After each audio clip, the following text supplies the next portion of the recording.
Assalamualaikum warahmatullahi wabarakatuh. Berjumpa kembali dengan saya tentunya di cerita horor. Bagaimana kabar kalian? Semoga baik-baik saja ya, dan dijauhkan dari berbagai mara bahaya. Amin. Nah, bagi kalian yang belum subscribe, silahkan subscribe terlebih dahulu supaya tidak ketinggalan cerita-cerita seram selanjutnya. Nah, di video kali ini saya akan membawakan cerita. Sebelum mulai ceritanya, seperti biasa, di dalam cerita ini semua nama dan tempat disamarkan demi menjaga privasi. Langsung saja, seperti apa ceritanya? Simak video ini sampai habis. Daripada penasaran, tak usah kelamaan lagi, kita masuk ke ceritanya.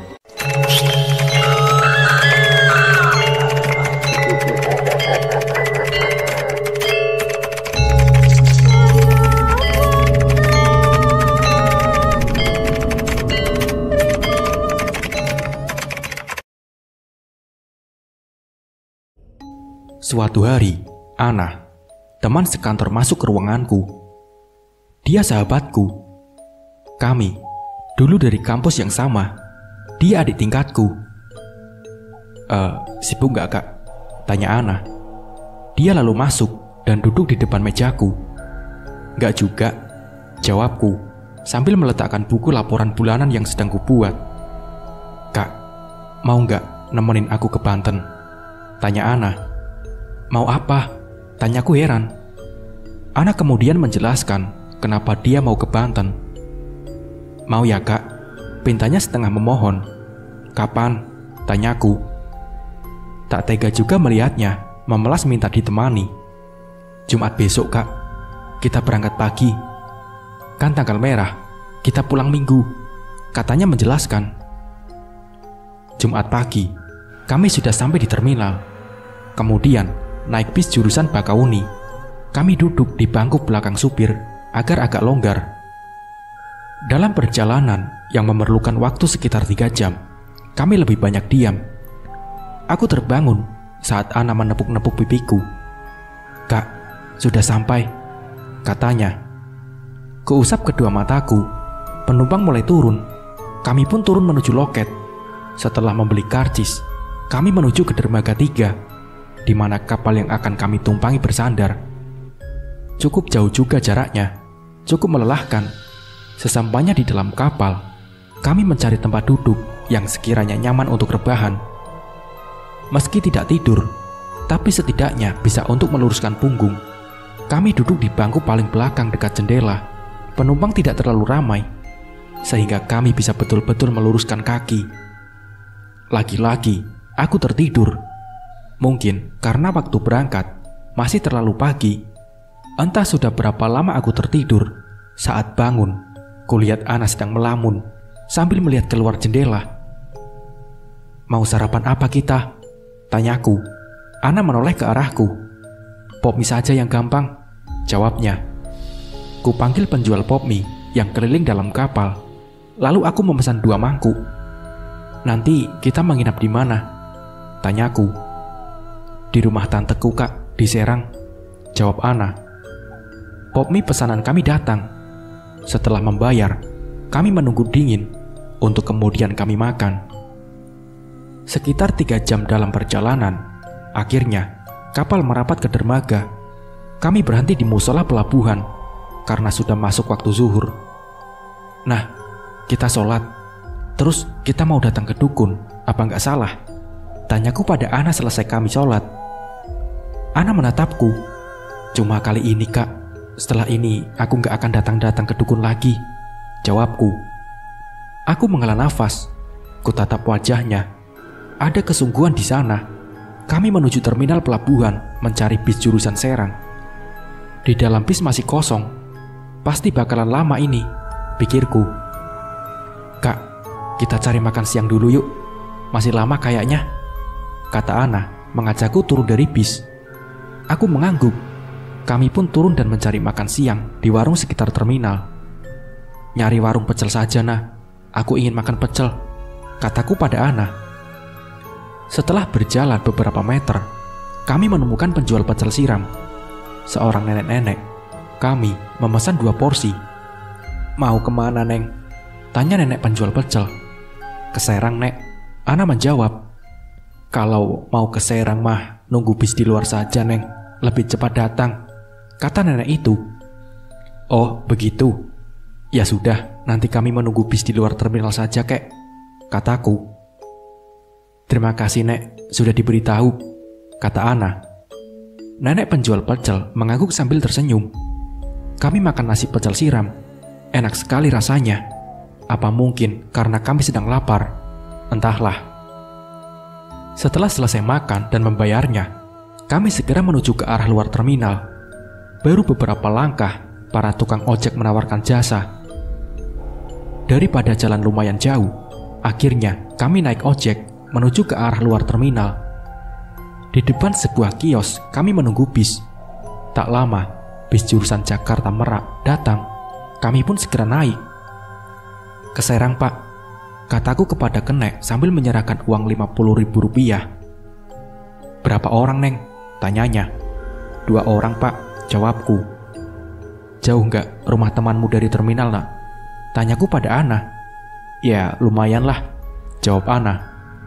Apa kita langsung saja ke tujuan, Nak? Biar besok bisa langsung pulang lagi. Jadi, minggu kita bisa istirahat, kataku. Aku belum tahu tepatnya, Kak. Kita tanya tanteku dulu, barangkali dia tahu, kata Ana. Loh, jadi kamu belum tahu tempatnya? Kok nekat mau ke sana? Kalau tersesat gimana? Tanyaku terkejut. Lalu, kamu tahu tempat itu dari siapa? Tanyaku heran. Dari Kak Bagas, Kak. Dia pernah ke sana dengan temannya, jawab Ana. Bagas adalah kakak Ana. Aku cukup mengenalnya. Aku memang akrab dengan keluarga Ana.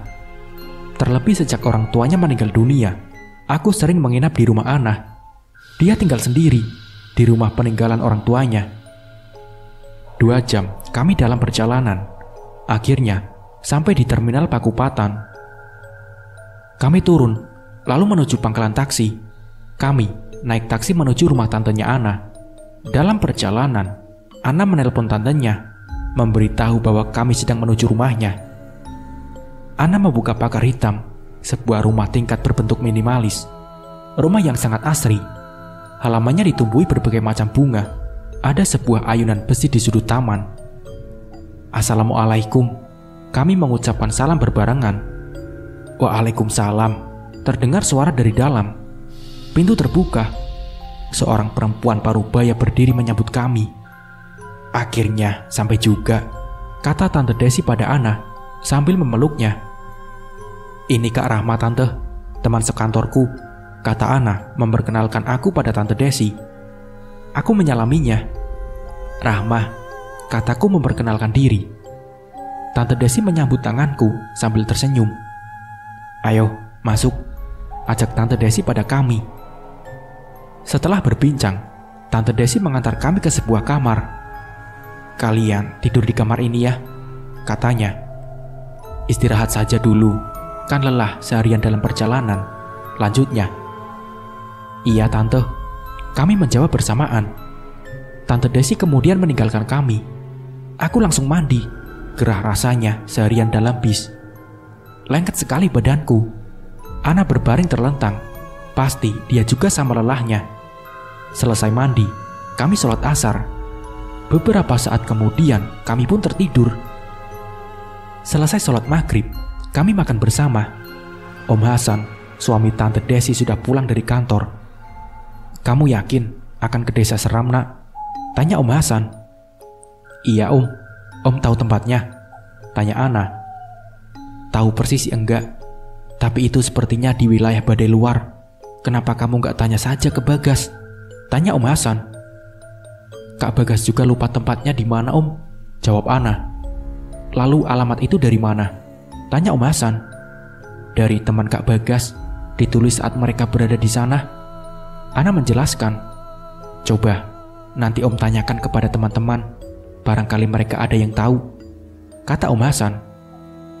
Nah, kamu betul sudah yakin akan ke desa Seram? Kembali Om Hasan bertanya. Memangnya kenapa Om? Tanya Ana. Kata teman Om, tempatnya cukup jauh, masuk wilayah Badai Luar paling ujung. Medan yang harus dilalui cukup sulit, Om Hasan menjelaskan. Tiba-tiba aku merinding. Nah, batalkan saja ya. Besok kita pulang lagi, pintaku. Iya om, Ana yakin akan tetap ke sana, jawab Ana mantap. Aku melotot. Ah, gak salah dengar apa kupingku. Dasar Ana, keras kepala. Sudah diberitahu medan yang bakal dilalui sulit, masih saja tetap mau ke sana, gumamku.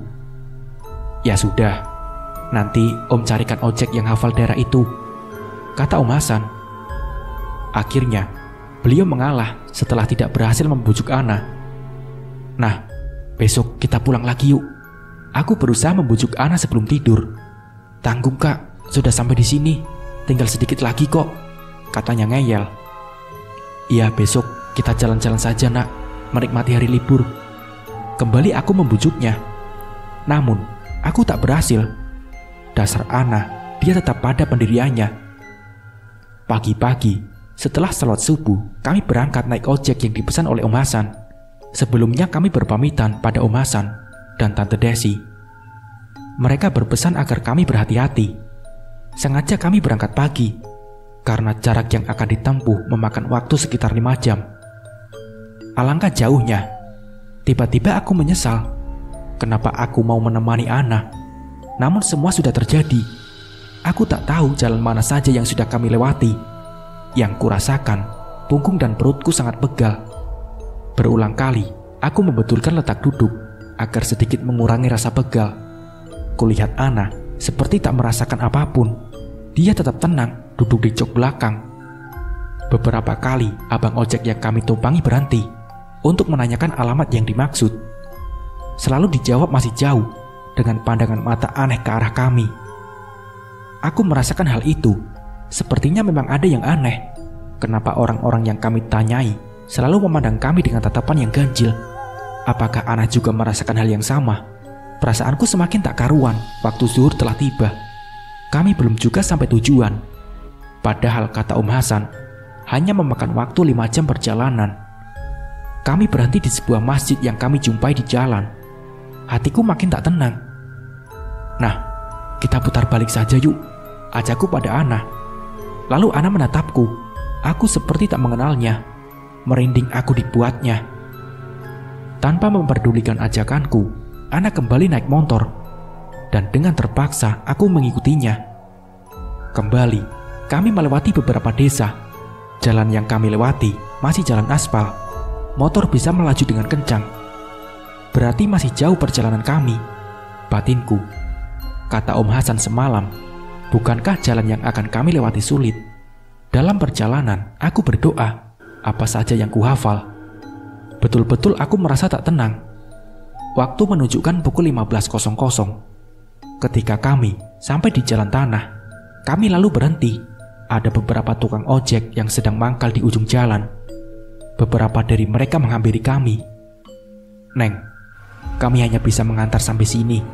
Kami kurang paham dengan daerah sini, kata abang ojek yang ditumpangi Ana.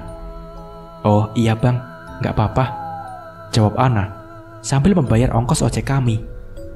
Terima kasih ya bang, kata Ana. Iya neng, sama-sama. Kami langsung pulang ya, takut kemalaman dan hujan, kata si abang ojek. Mau kemana neng?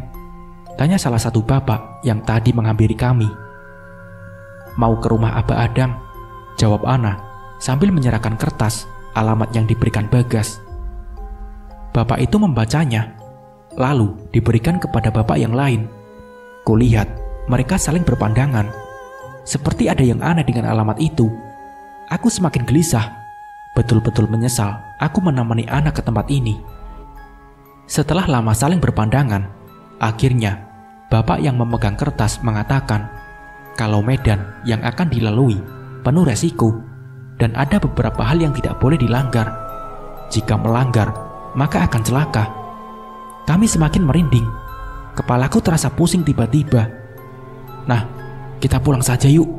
Untuk kesekian kalinya, aku membujuk Ana agar mau pulang. Aku betul-betul takut dan merasa asing di sini. Namun, tetap saja Ana tidak mau. Bahkan kulihat dia sangat antusias.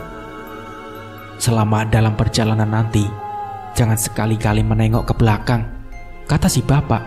Aku dan Ana diam mendengarkan. Selama perjalanan, jangan sekalipun menanyakan hal yang ditemui. Lanjutnya, aku semakin merinding mendengarnya. Dan jangan meludah di sembarangan tempat, katanya kemudian. Aku menganggukkan kepala, tanda mengerti. Aku diam saja. Ada apa ini sebetulnya? Kami lalu naik ojek yang akan mengantar kami ke rumah Abah Adang. Perasaanku sangat tidak enak. Ada rasa takut yang berlebihan. Rasanya ingin menangis. Ojek yang aku naiki berjalan di depan. Kami menyusuri jalan tanah. Medan yang kami lalui cukup sulit. Naik turun dan berbelok-belok. Bermacam doa yang kuhafal aku baca tanpa henti. Entah sudah berapa jauh kami dalam perjalanan. Kulihat jam di tangan kiriku. Waktu menunjukkan pukul 16.00. Ingin aku berhenti untuk sholat asar. Tapi sepanjang jalan yang kami lewati, tak kutemui masjid atau musola. Aku hendak bertanya ke abang ojek. Tapi ingat pesan yang disampaikan sebelum kami berangkat tadi. Akhirnya, aku hanya bisa diam pasrah. Aku tak tahu sejak kapan kami sudah berada di jalan beraspal. Mungkin karena aku melamun, sehingga tak menyadari akan hal itu. Untung saja tidak jatuh dari motor. Ada rasa heran dalam hati. Jalan yang kami lalui beraspal, tapi kanan kiri jurang. Bagaimana bisa jalan beraspal, sedangkan mobil saja tidak bisa lewat? Kenapa tidak dari ujung jalan saat kami berangkat tadi jalan di aspal? Bermacam pertanyaan ada dalam hati. Lagi-lagi, aku hanya bisa terdiam saat ingin menanyakan hal itu pada abang ojek. Aku kembali ingat pesan yang harus kami turuti sejak berangkat dari ujung jalan. Tak kujumpai ada manusia. Aku sama sekali tak melihat ada orang lain selain kami berempat. Aneh sekali. Atau hanya perasaanku saja. Entahlah. Ingin aku menengok ke belakang, bilang ke Ana untuk istirahat sejenak. Aku betul-betul lelah dan pegal seluruh tubuh. Ingin aku tanya ke abang ojek, apa masih jauh rumah yang akan kami tuju? Berapa jam lagi kira-kira perjalanan kami? Menjelang waktu maghrib, kami sampai di sebuah sungai. Hari mulai gelap. Kami berhenti. Aku takut sekali. Tak bisa kulihat wajah Ana dengan jelas. Apa dia juga merasakan hal yang sama denganku? Nah, aku takut. Kataku berbisik. Ana hanya diam. Ku pegang tangan Ana dengan erat. Neng, kita sudah sampai, kata abang ojek. Nanti ada yang menjemput dari rumah Abah. Lah, tahu dari mana mereka? Kalau kami datang dan akan menjemput, bukankah kami tidak memberitahu sebelumnya? Gumamku. Aku merinding. Pegangan tanganku bertambah kencang. Iya pak, jawab Ana. Hari semakin gelap. Tak bisa kulihat keadaan sekeliling. Hanya bisa mendengar suara air sungai. Seperti sedang berada di alam mimpi. Membayangkan saja tak pernah untuk sampai ke tempat ini. Berulang kali, aku bilang dalam hati untuk tidak pernah lagi datang ke sini. Betul-betul membuatku jerah dan trauma. Beberapa lama kemudian, datang seseorang menuju ke arah kami. Aku tahu karena terlihat cahaya berjalan di atas sungai. Suara jembatan yang terbuat dari bambu pun terdengar. Aku memeluk Ana. Entah mengapa saat itu aku takut sekali. Duh, Ana, aku betul-betul takut nak, kataku sambil mempererat pelukan. Ana tak bereaksi. Kupandangi wajahnya, tapi tak terlihat jelas karena malam yang gelap. Semakin jelas suara orang berjalan dari arah jembatan menghampiri kami. Semakin tak karuan detak jantungku. Kupandangi sekeliling, tapi tak ada yang terlihat. Ingin ku pejamkan mata, tapi rasa takut malah membuatku penasaran. Cahaya santar itu semakin mendekat. Aku berusaha melihat siapa orang yang membawanya, namun tetap tak terlihat dengan jelas karena malam begitu gelap. Setelah sampai, orang itu mendekati abang tukang ojek. Mereka berbicara dengan bahasa yang aku tidak tahu artinya. Mungkin bahasa daerah setempat. Neng, ini Pak Angkus. Dia yang akan mengantar ke rumah Abah Adang, kata abang ojek. Loh, Bapak nggak ikut? Lalu kami pulang lagi bagaimana Pak? Tanyaku penuh khawatir. Besok Bapak jemput lagi. Sekarang Bapak pulang dulu ya, kata abang ojek memberi alasan. "Iya Pak, terima kasih sudah mengantar kami sampai sini," kata Ana. Saat Ana akan memberikan ongkos, abang ojek bilang besok saja sekalian. Mereka berdua lalu pamit akan meneruskan perjalanan. Aku tak habis pikir, kenapa abang ojek malah mau pulang. Padahal jalan yang kami lalui tadi sangat jauh dan menyeramkan. Apa tidak takut terjadi sesuatu hal di tengah jalan? Secara yang dilalui hanya berupa hutan tanpa ada rumah. "Mari Neng, kita ke rumah Abah Adang," kata Pak Angkus pada kami. Dia kemudian berjalan di depanku. Aku memilih jalan di tengah, karena jembatan bambu yang kami lewati hanya bisa untuk seorang beriringan. Tak bisa kukatakan perasaan takut saat itu. Aku berharap semua ini hanya mimpi. Tak henti, aku membaca doa-doa yang aku hafal sepanjang menyeberangi sungai itu. Ingin aku bertanya kenapa lama sekali sampai tepi, tapi aku tak jadi. Aku berpikir, mungkin hal yang tak boleh kami lakukan sepanjang perjalanan masih berlaku di sini. Badanku sudah lelah. Aku ingin segera sampai untuk bisa beristirahat. Akhirnya, sampai juga kami di tepi. Kami masih harus berjalan beberapa meter lagi untuk sampai tujuan. Sampailah kami di depan sebuah pagar tembok yang tinggi. Cahaya lampu menerangi di sekelilingnya. Pak Angkus membuka pagar itu. Nampak di depan kami sebuah rumah yang megah. Aku semakin ketakutan. Bagaimana mungkin di tengah hutan seperti ini ada bangunan megah? Padahal akses jalan untuk sampai ke tempat ini sangat sulit ditempuh. Ku genggam tangan Ana dengan kuat. Aku berjalan di sampingnya menuju pintu rumah itu. Keringat dingin mengucur di tubuhku. Sangat menyeramkan. Pak Angkus membuka pintu dan mempersilahkan kami masuk. Dibawanya kami ke dalam sebuah ruangan yang luas. Tak ada kursi di sana, hanya terhampar karpet lebar. Kami dipersilahkan duduk di atas karpet itu. Pak Angkus masuk ke dalam, mungkin memberitahu Abah Adang bahwa kami telah sampai. Dengan perasaan takut yang luar biasa, ku pandangi sekeliling ruangan itu. Di tembok ada lukisan ular yang sangat besar, betul-betul menyeramkan. Ingin sekali aku menangis. Rasa lelah yang tadi kurasakan seketika hilang, berganti dengan ketakutan. Jantungku berdetak lebih cepat. Ruangan luas yang seharusnya membuat nyaman, tapi malah membuatku tersiksa. Aku merasa seperti berada di dalam sebuah gua. Kulihat Ana, dia tampak tenang. Aku tak ingin banyak bicara, takut terdengar tuan rumah dan akan membawa masalah. Pak Angkus keluar menghampiri kami, memberitahu agar menunggu. Baru saat itu aku melihat dengan jelas wajah Pak Angkus. Ya Allah, jika aku melihat saat di seberang jembatan tadi, mungkin aku sudah pingsan. Wajah yang dingin dan sangat menyeramkan. Aku tak berani memandangnya berlama-lama. Jantungku semakin cepat berdetak. Seorang perempuan datang membawa 2 gelas minuman dan sebuah toples berisi kue. Usianya sekitar 60 tahun. Dia berbicara dengan bahasa yang kami tidak tahu. Aku dan Ana saling berpandangan. Kami hanya tersenyum.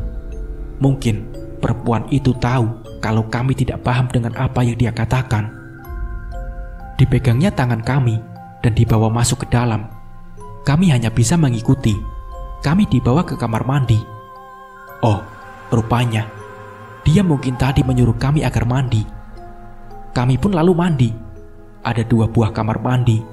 Sepanjang jalan menuju kamar mandi, aku melihat lukisan ular seperti di ruangan depan. Kembali aku bergidik. Cepat-cepat aku mengguyur badanku. Terasa segar, sedikit menghilangkan penat. Selesai mandi, kami dibawa ke ruang makan oleh perempuan tua itu. Lagi-lagi terdapat lukisan ular besar di ruangan itu. Aku yang tadinya sangat lapar menjadi kenyang seketika. Aku ingin muntah. Kuperhatikan makanan yang disuguhkan. Nasi ketan dengan bermacam lauk terhidang di atas meja makan. Aku merasa heran, kenapa harus ketan bukan nasi? Kami ditinggal berdua di ruang makan. Ana makan dengan lahap, barangkali dia sangat lapar. Tak sengaja, kulihat lukisan ular besar itu. Saat melihat matanya, seolah-olah ingin menelanku. Aku menelan ludah, menyesali perjalanan sampai ke tempat ini. Selesai makan, kami kembali ke ruang depan menunggu Abah Adang. Tak lama, seorang laki-laki masuk ke ruangan itu, memakai baju serba hitam. Perawakannya sedang, kulit wajahnya lebih dingin dan menyeramkan dibandingkan Pak Angkus. Dia Abah Adang. Aku tak berani menatapnya. Dia menanyakan maksud kedatangan kami. Ana lalu menyampaikan maksudnya kepada Abah Adang. Aku hanya terdiam mendengarkan sambil menunduk. Abah Adang lalu mengajak kami masuk ke sebuah ruangan yang terletak agak di dalam. Mungkin ruang kerjanya, batinku. Di dalam ruangan itu, lagi-lagi ada lukisan ular yang sangat besar. Aku perhatikan ular dalam lukisan itu agak berbeda dengan lukisan yang lain di rumah ini. Ular di dalam ruangan Abah Adang memakai mahkota. Mungkin Raja Ular. Rumah dipenuhi dengan lukisan ular besar. Kami disuruh duduk berhadapan dengan Abah Adang. Di depan kami ada sebuah meja yang berisi bermacam benda. Kamu sanggup memenuhi semua syarat yang akan Abah beritahu? Apa kamu juga sanggup menerima semua resikonya? Tanya Abah Adang. Aku berharap Ana akan mengatakan tidak atau pikir-pikir dulu agar semua kekonyolan ini berakhir sampai di situ. Tapi ternyata harapanku sia-sia. Iya Abah, saya sanggup memenuhi semua syaratnya dan sanggup menerima semua resiko yang akan terjadi, jawab Ana dengan mantap. Baiklah, kata Abah Adang. Dia lalu berdiri dan berjalan menuju sebuah lemari yang terletak di sudut ruangan. Ini namanya apel jin, kata Abah Adang. Setelah duduk kembali di depan kami, dia menunjukkan sebuah benda berbentuk seperti telur angsa. Besarnya pun sama, warnanya agak kusam. Ya Allah, sebetulnya aku sedang berada di mana? Kehela napas panjang. Untuk kesekian kalinya, aku berharap apa yang ku alami saat ini hanya sebuah mimpi buruk. Sesampainya kamu di rumah, apel ini kamu tanam di depan pintu masuk, kata Abah Adang selanjutnya. Jika tiap malam kamu mendengar suara gaduh, abaikan saja, jangan takut, itu mereka. Abah Adang menjelaskan. Mereka? Siapa? Para jin. Aku seperti mau pingsan. Mataku berkunang-kunang dan kepalaku rasanya pusing sekali. Nanti malam Abah akan panggil mereka dan mahar kamu akan Abah serahkan, katanya. Entah apa lagi yang Abah Adang katakan. Aku tak lagi mendengarnya. Kepalaku terlalu pusing dan penglihatanku semakin kabur. Aku membuka mata. Kulihat jam tanganku menunjukkan pukul 1 tengah malam. Kulihat sekeliling. Ana tidur di sampingku. Kuingat lagi kejadian semalam. Apakah aku pingsan? Lagi-lagi ada lukisan ular besar di kamar yang kutepati. Tepat menghadap ke arahku, seperti akan menelan tubuhku. Sempat terkejut melihatnya saat bangun tadi. Dipan, lemari pakaian, kaca hias yang ada di kamar semua terbuat dari kayu jati berukir. Di atasnya ada ukiran ular. Bergidik aku dibuatnya. Mataku tak bisa lagi terpejam. Berulang kali ganti posisi, tetap saja tak bisa tidur. Aku takut sekali membayangkan ular dalam lukisan itu menelanku. Malam terasa lama sekali berlalu. Aku ingin segera keluar dari tempat ini. Pukul 05.00 pagi, kami bangun. Kakak semalam pingsan, katanya. Aku tersenyum. Nah, kita harus pulang pagi ini ya, pintaku. Gak bisa kak, aku akan dibawa Abah ke suatu tempat, katanya. Selesai dari sana, kita pulang, ucap Ana. Ya Allah, mau kemana lagi kita? Tanyaku sambil sedikit tertahan. Cuma aku kak, kakak tinggal saja dulu di sini sampai aku pulang, kata Ana menjelaskan. Aku takut nak, ucapku. Apa yang ditakuti kak? Tanya Ana. Apa kamu gak merasakan takut sedikit pun? Apa kamu gak merasa aneh dengan semua ini? Tanyaku pada Ana. Ana hanya tersenyum, dan menggelengkan kepalanya. "Aku mandi dulu, Kak. Abah bilang jam 6 kami berangkat," kata Ana sambil berjalan keluar kamar. Kususul dia. Mana berani aku ditinggal sendirian di kamar ini. Selesai mandi, Abah menyuruh kami untuk sarapan. Lagi-lagi, kulihat ketan dan lauk yang dihidangkan. Dengan terpaksa, aku makan sedikit. Perutku sangat lapar. Pukul 06.45, Ana pergi dengan Abah. Entah kemana. Mereka berjalan kaki ke arah luar. Aku duduk di luar rumah, menghilangkan rasa takut yang teramat sangat. Ku amati sekeliling. Rumah ini terletak di tengah hutan. Tak terlihat ada rumah yang lain. Tapi bagaimana mungkin rumah ini bisa dibangun dengan sangat megah? Adakah akses jalan lain yang kami lalui kemarin? Banyak pertanyaan yang tak mampu ku jawab dengan logika. Atau aku yang terlalu ketakutan? Entahlah.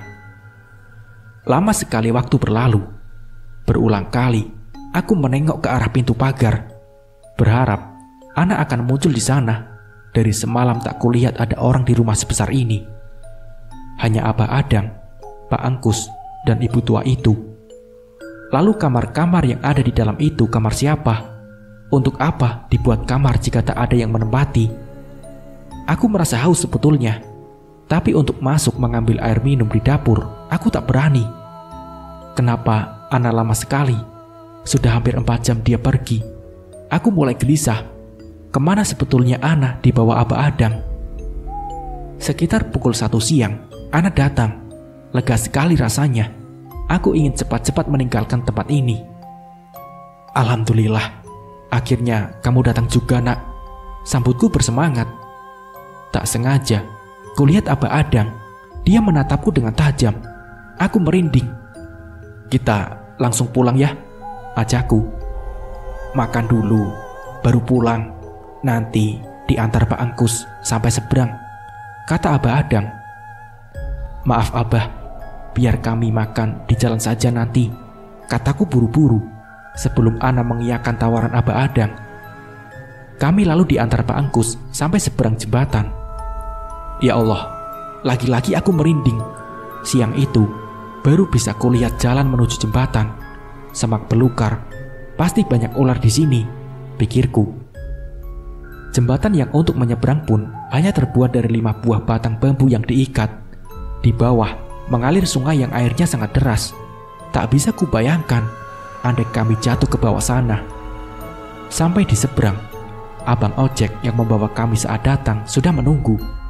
Pak Angkus lalu berbicara dengan mereka. Aku tak peduli dengan apa yang mereka bicarakan. Aku hanya ingin segera meninggalkan tempat menyeramkan ini. Beberapa saat kemudian, motor yang kami naiki mulai melaju meninggalkan sungai. Aku bernapas lega. Akhirnya bisa keluar dari tempat aneh itu. Selama 2 jam kami dalam perjalanan menuju desa di mana pertama kali aku dan Ana bertemu dengan abang ojek ini. Aku merasa sangat lega, sudah bisa keluar dari tempat menyeramkan itu. Setelah sampai di ujung jalan, kami dicarikan ojek yang lain untuk mengantarkan kami ke terminal.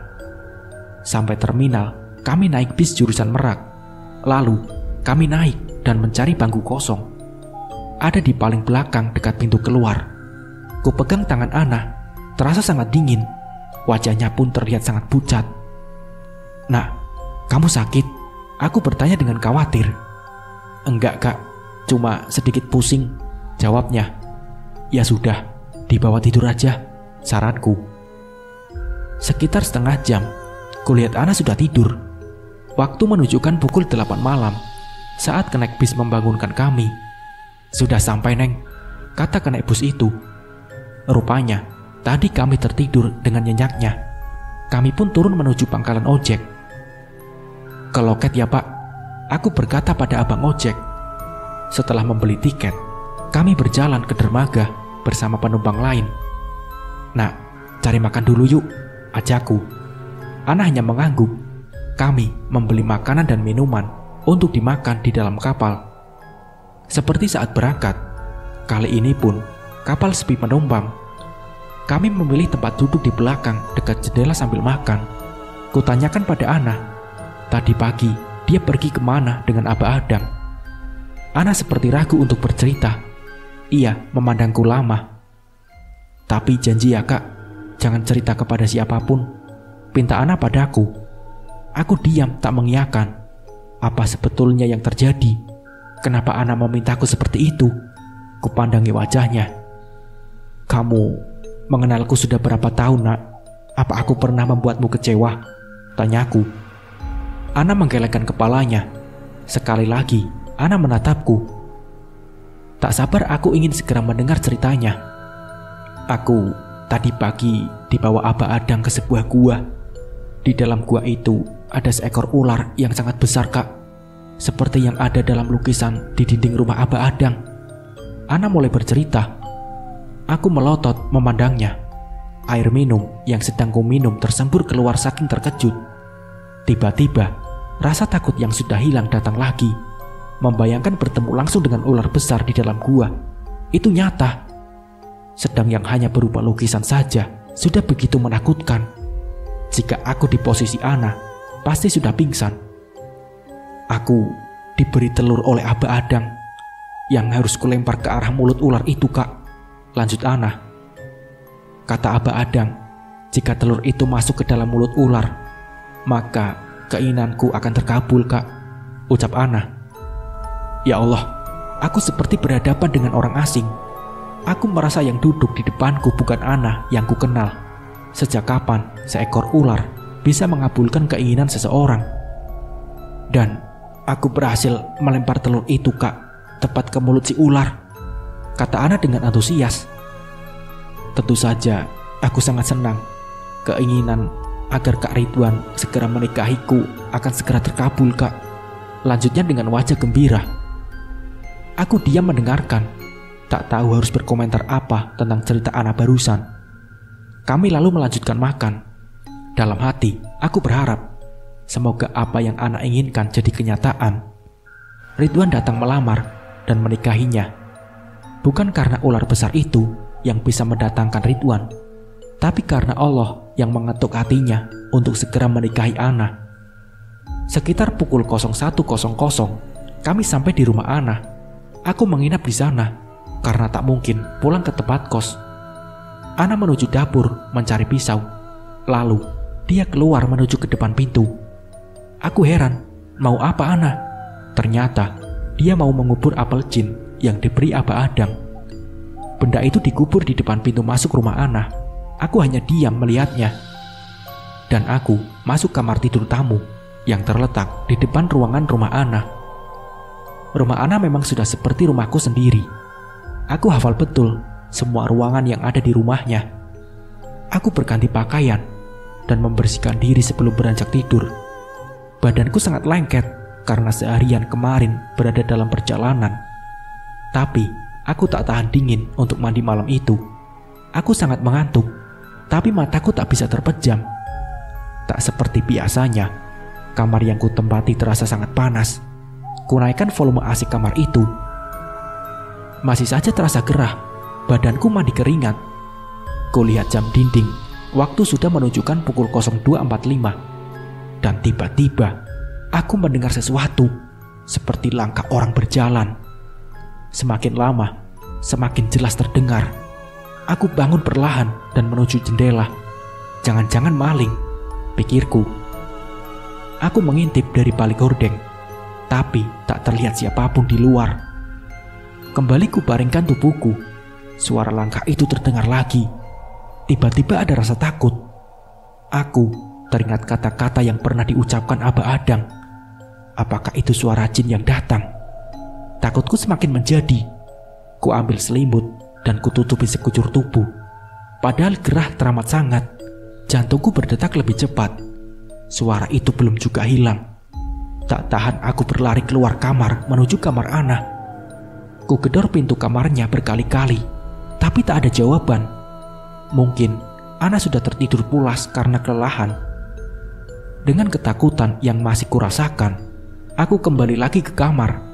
Ku coba untuk memejamkan mata, tapi tetap saja tak bisa. Entah pukul berapa, akhirnya aku tertidur. Aku bangun saat terdengar suara azan subuh, mengambil air wudhu dan sholat subuh, dan kemudian mandi. Aku keluar kamar menuju dapur. Kulihat Ana ada di sana sedang merebus air. "Nah, aku pinjam bajumu ya. Aku kan gak bawa baju ganti untuk ke kantor," kataku pada Ana. "Iya, nanti ku ambilkan. Sarapan dulu yuk kak," ucap Ana. Selesai sarapan, kami berangkat. Berjalan kaki ke arah depan jalan, menunggu bis yang akan kami naiki menuju kantor. Dan dalam perjalanan aku tertidur. Lumayan 1 jam untuk mengganti waktu tidurku semalam. "Kak, temani ke warung Mbak Lis yuk," Ana mengajakku saat jam istirahat. "Mau beli apa nak?" tanyaku. "Ada deh kak," jawab Ana. Aku bangkit dari duduk, ku lepas mukena dan kami keluar musola menuju warung Mbak Lis. "Mbak, ada rokok jambu bol nggak?"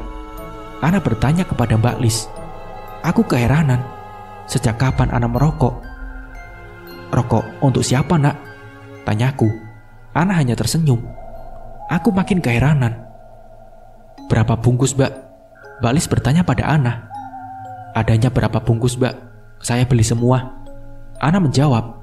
"Ah, untuk apa sebenarnya Ana membeli rokok sebanyak itu?" gerutuku. "Nah, sebenarnya untuk siapa sih rokok sebanyak itu?" Aku bertanya penasaran. "Ceritanya nanti di kantor saja ya kak. Takut ada yang mendengar," kata Ana. Ku gandeng tangan Ana agar cepat-cepat kembali ke kantor. Setelah dia membayar semua rokok yang dibeli, aku penasaran, ingin segera mendengar cerita dari Ana tentang rokok itu. Waktu Kak Rama pingsan, Abah Adang bilang agar aku membeli rokok jambu bol sebanyak-banyaknya. Ana mulai bercerita. Kata Abah Adang, rokok jambu bol itu rokok kesukaan para jin yang akan membantuku. Ana melanjutkan ceritanya. Aku menghela nafas panjang. Rasa heran, aneh, dan ingin tertawa bercampur jadi satu. Masa jin doyan rokok? Pilih-pilih lagi mereknya, gerutuku. Tapi ku tahan. Aku tak ingin Ana tersinggung jika aku menertawakannya. Kubiarkan Ana melanjutkan ceritanya sampai selesai. Rokok itu agar diletakkan di atas tanah yang untuk mengubur apel jin semalam. Tiap malam tepat pukul 00, aku harus membakar dupa dan kemenyan di kamar kak, ucap Ana. Aku merinding mendengar cerita Ana. Mimpi saja aku tidak ingin, apalagi harus bersekutu secara nyata dengan jin. Ku tatap wajah Ana. Ada rasa kasihan aku melihatnya. Masalah yang sedang dia hadapi memang bukan hal sepele. Aku tak ingin menyalahkan dia. Ana hamil dengan Ridwan, tapi Ridwan tak mau bertanggung jawab. Yang bikin miris, Ana tak tahu keberadaan Ridwan saat ini. Ana harus menyelesaikan masalahnya sendiri, tanpa orang tua yang membantunya. Dan dia mengambil jalan yang salah dengan meminta bantuan Abah Adang, seorang dukun. "Nah, kamu yakin Ridwan akan datang menemui dan menikahimu setelah kamu lakukan semua hal ini?" tanyaku hati-hati. Aku takut Ana tersinggung dengan ucapanku yang seolah tak percaya. "Iya kak, aku yakin sekali," Ana menjawab mantap. "Kak, janji ya, cuma kita berdua yang tahu tentang hal ini," pinta Ana padaku. Dia lalu berdiri. Kuanggukan kepala. "Aku kembali ke ruanganku ya kak," katanya. Lalu dia menutup pintu ruanganku. Seminggu kemudian, Ana tak masuk kerja. Dia sakit. Saat kutanyakan pada seorang TU, aku coba menghubungi, tapi HP-nya tak pernah aktif. Aku khawatir apa sebenarnya yang telah terjadi pada Ana. Kutunggu sampai hari Jumat, dia belum juga masuk. Hari Sabtu, aku datang ke rumah Ana. Tepat 5 hari dia tidak masuk kerja. Keadaan sekeliling sepi seperti biasanya. Ku ketuk pintu rumah berulang kali, tak ada jawaban. Kulihat dari kaca jendela, tak nampak Ana di dalam. Mataku tak sengaja melihat ke bawah, di mana Ana menanam apel jin dari Abah Adang. Ada rokok jambu bol di situ.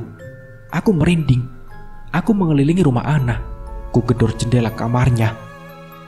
Nah, Ana, apa kamu di dalam?" tanyaku setengah berteriak. Terdengar suara orang batuk. Itu suara Ana. Nah, Ana, buka nah, buka pintunya, kataku. Ana membuka hordeng, tampak lesu dan sangat pucat, rambutnya berantakan.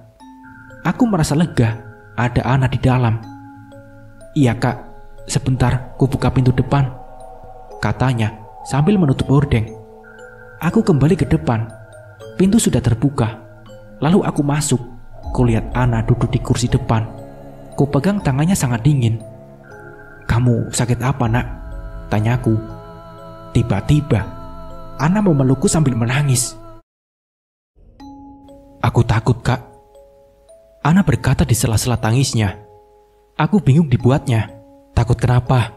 Takut sama siapa? Tanyaku bertubi-tubi. Tangis Ana makin keras. Aku semakin bingung. Pelukannya semakin erat sampai aku agak kesulitan bernapas. Coba cerita, apa sebetulnya yang terjadi? Kataku pada Ana sambil mendongakkan wajahnya. Ana masih saja menangis. Kutunggu sampai dia tenang.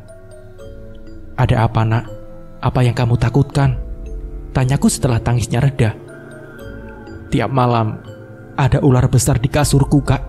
Ular yang kulihat di gua itu, katanya. Aku merinding, teringat semua lukisan ular yang kulihat di rumah Abah Adang waktu itu.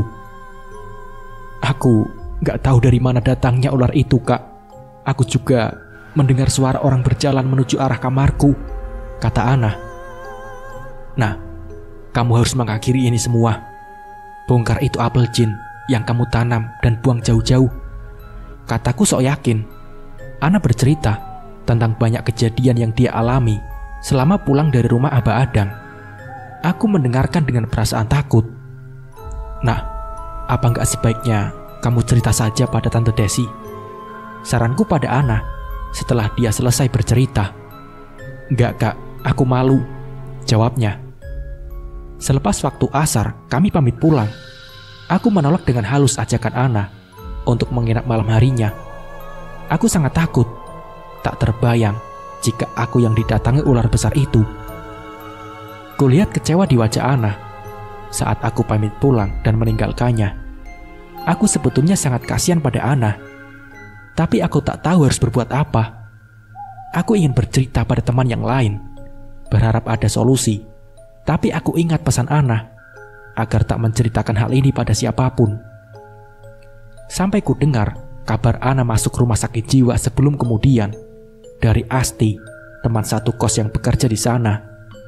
Aku tak tahu pasti kenapa Ana masuk rumah sakit jiwa dan siapa yang membawanya ke sana. Karena sejak aku datang hari itu, aku tak pernah lagi ke rumahnya. Saat ku tanyakan pada Asti, teman perawat yang bekerja di rumah sakit jiwa, apa sebab Ana sampai jadi pasien di sana, dia hanya mengatakan kalau Ana selalu menjerit-jerit sambil berkata ular dengan wajah ketakutan. As, Ana dirawat di ruang apa? Tanyaku pada Asti. Kami sedang mengobrol tentang Ana di kamar kosku suatu malam. Ruang delima. Memangnya kamu mau besuk? Tanya Asti. Iya, besok Sabtu, mumpung libur. Ingin lihat seperti apa keadaannya sekarang. Kamu piket nggak besok Sabtu? Tanyaku. Iya, dinas pagi. Ya sudah, nanti kalau kamu ke sana, kasih tahu saja. Nanti ku antar ke kamarnya, kata Asti. Aku mengangguk. Apa aku cerita ke teman yang lainnya ya? Asti memandangku. Menurutmu bagaimana baiknya? Tanyanya. Itu dia. Aku bingung mau kasih tahu ke teman yang lain. Soalnya Ana pernah mewanti-wanti agar aku gak menceritakan soal ini ke siapapun. Jawabku.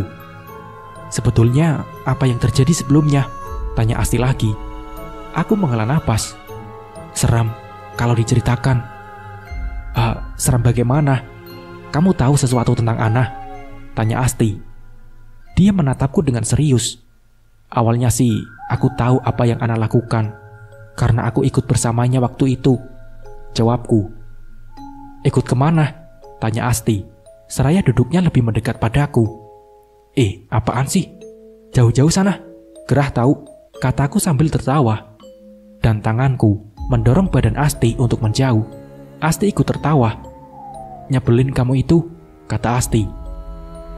Tapi setelah pulang dari tempat itu, aku gak tahu lagi apa yang sebenarnya terjadi pada Ana. Sampai kamu kasih tahu kalau dia masuk rumah sakit jiwa, kataku. "Kamu, kalau cerita yang jelas, dari tadi ceritanya sepotong-sepotong, bikin aku bingung tahu," kata Asti dengan nada sebal. "Beneran nih, gak mau tahu ceritanya?" godaku. Asti memandangku dengan tatapan sebal. Sebentar kemudian, kami lalu tertawa bersama. "Ayo cerita Rahmah, aku siap mendengarkan," kata Asti. Aku lalu menceritakan apa yang sudah aku dan Ana lakukan pada Asti. Kemana kami pergi dan menemui siapa.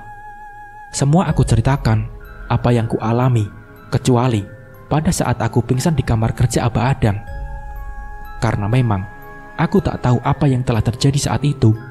Asti mendengarkan ceritaku dengan seksama. Mulutnya sampai melongo, mungkin karena saking heran. Sesekali dia bergidik. "Kamu kok mau saja sih diajak anak ke sana, mah?" tanya Asti setelah aku selesai bercerita. Mana aku tahu kalau anak akan pergi ke tempat seperti itu. Sebelum berangkat ke rumah Abah Adang aja, aku sudah berulang kali membujuknya untuk membatalkan rencananya. Tapi dasar anak keras kepala, dia tetap ngotot mau pergi ke sana, jawabku. "Terus di rumah Abah Adang kamu lihat apa? Maksudnya sesuatu yang janggal?" ucap Asti. Selain lukisan ular besar di semua ruangan, aku heran karena di rumah itu ada beberapa buah kamar. Padahal yang aku jumpai cuma Abah Adang, Pak Angkus, dan seorang ibu tua entah siapa, jawabku. "Apa kamu gak coba buka salah satu kamarnya waktu Abah Adang pergi dengan Ana?" tanya Asti. "Ya, mana berani aku. Masuk ke kamar itu saja, aku sudah merasa ngeri. Makanya waktu Ana pergi diajak Abah Adang, aku duduk di kursi luar, menunggu sampai Ana kembali. Gak berani aku tinggal di dalam sendirian tanpa Ana," jawabku. "Ana tahu dari siapa tempat seperti itu?" tanya Asti lagi. "Dia bilang sih dari Bagas." Terus yang aku heran, akses jalan ke sana kan cuma bisa untuk lewat motor. Tapi kok jalannya beraspal licin? Gimana coba cara bikin itu jalan? Secara kan alat berat nggak mungkin bisa lewat. Pokoknya serba misterius, jawabku. "Kamu nggak tanya sama tukang ojek yang nganter kalian?" tanya Asti. "Gimana mau tanya? Sebelum berangkat sudah diwanti-wanti agar jangan melakukan beberapa hal. Salah satunya, ya jangan menanyakan apapun sepanjang perjalanan," ucapku lagi. "Seram amat ya," kata Asti sambil bergidik. "Kamu yang cuma dengar saja merasa seram, apalagi aku yang mengalami hal itu," jawabku.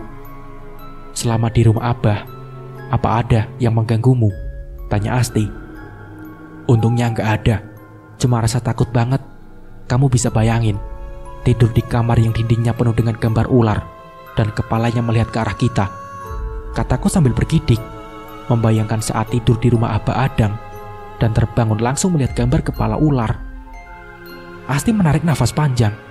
"Apa ya kira-kira yang sudah terjadi pada Ana sampai dia masuk rumah sakit jiwa?" tanya Asti. "Nah itu dia yang belum aku tahu.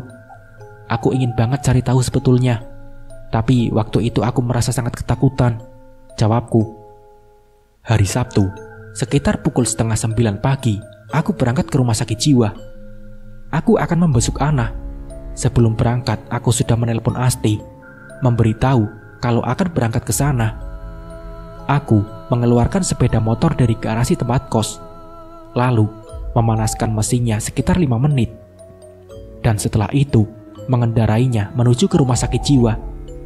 Sepanjang perjalanan, yang ada dalam pikiranku hanya Ana.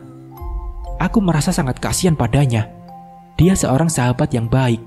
Selama aku mengenalnya, belum pernah sekalipun kami bermasalah.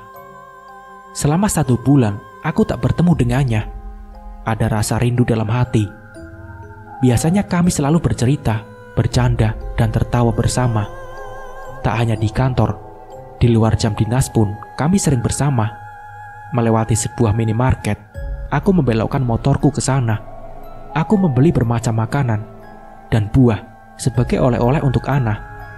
Sekitar 1 jam kemudian, aku sampai di halaman rumah sakit jiwa. Kembali aku menelpon Asti, memberitahu kalau aku sudah sampai. "Kamu langsung saja naik ke lantai 2, aku tunggu di sini," kata Asti di telepon. "Iya, oke," jawabku. Aku lalu menuju tempat parkir.